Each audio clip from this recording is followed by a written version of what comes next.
Before I explain what induced us to go on this little tour of exploration, I'd like you to listen to some characteristic Welsh singing, indeed to some characteristic Aberporth singing of today.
Those singers were a section of the Aberporth Urdd Welsh League of Youth Choir, a choir which is a dynamic force in the life of the village of Aberporth and of the countryside for miles around it.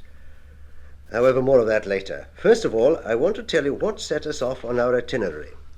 It was a book published last autumn by the University of Wales Press entitled Welsh Rural Communities, and which contains closely documented studies of four of them: Aberporth, Aberdaron, Tregaron and Llanllyn. The authors, four young graduates of the University of Wales, trained sociological observers, have described and analysed the various elements which make up the pattern of society in those communities. But what fired our interest in this inquiry was that it was the work of four Welshmen. They've got down to their own roots in their studies, and being trained observers, they've set out their findings objectively.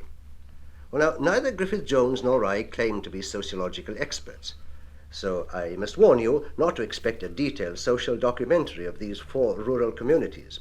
We were more interested in the people than in any statistics about them or in analyses of their motivations.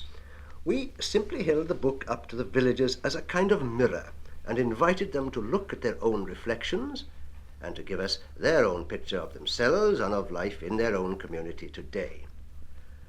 But it's time we started our itinerary, so here we go for a close look at Aberporth in Cardiganshire with Griffith Jones as our guide.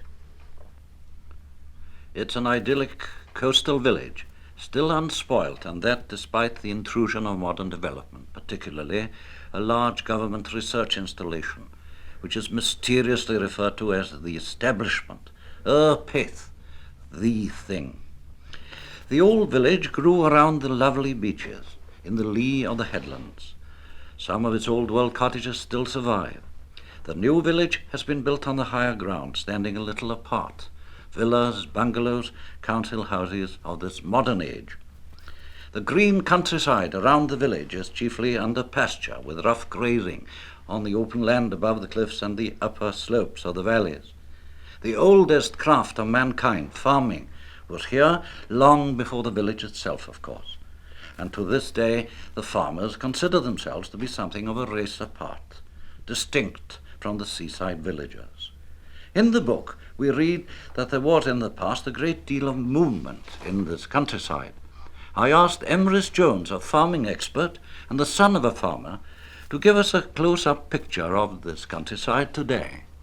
Farmers do move about quite a lot in search of bigger and better farms in their younger days, and then back again to the small holding to retire later on in life. And of course they tend to come back here by the sea because it's rather pleasant to live here.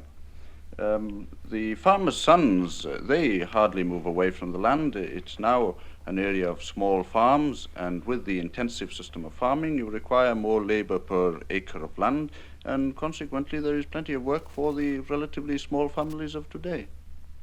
Some farmers from England have settled around Aberporth in recent years, and so I asked Mr. Emrys Jones whether they had made any special contribution to the farming of Cardiganshire. Quite a few English farmers have come to live in the area, attracted possibly by the sea and certainly by the relatively low price of land here in comparison with England.